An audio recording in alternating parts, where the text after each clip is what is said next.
Hello, 6th hour class. I told you I'd be gone today, but I wanted to give you some instructions so you could start working on your linoleum prints.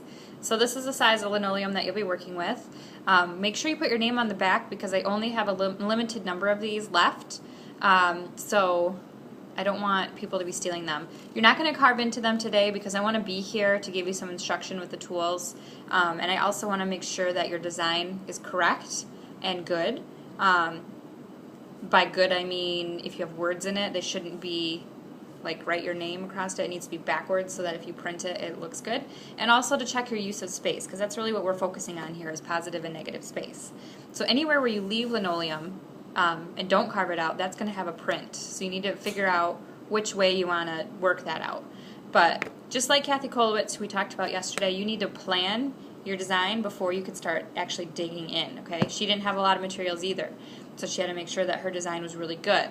And remember, the purpose of doing a block print is so that you can make multiple copies of one drawing. So she could do one beautiful sketch, transfer it to a block of wood in her case, and then do lots and lots of prints, which she then used for propaganda during World War II to try to give a voice to these people, the Jewish people who were being killed and murdered.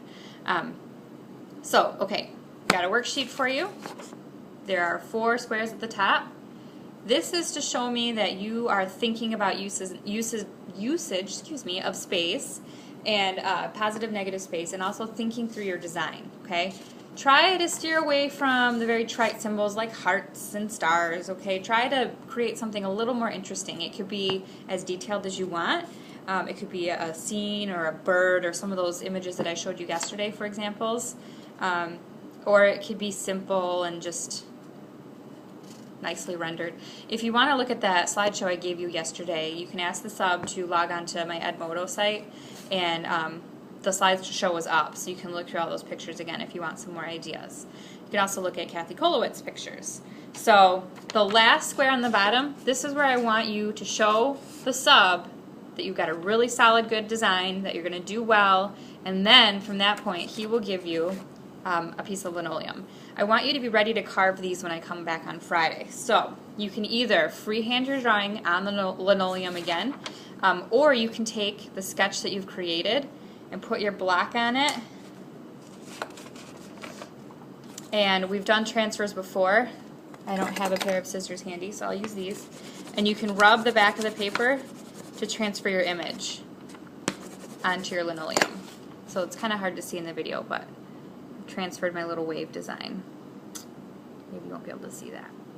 Okay, then you can resketch it. But again, before you start cutting on Friday, you've got to decide which part's going to be white, which part's going to be black. I have black and silver ink, and I have some white and off-white block printing paper you can use, or I just have the regular construction paper, which looks good too. So have fun with it and come up with really good, solid designs, and think about your use of positive and negative space. Have fun with it, and I will see you tomorrow.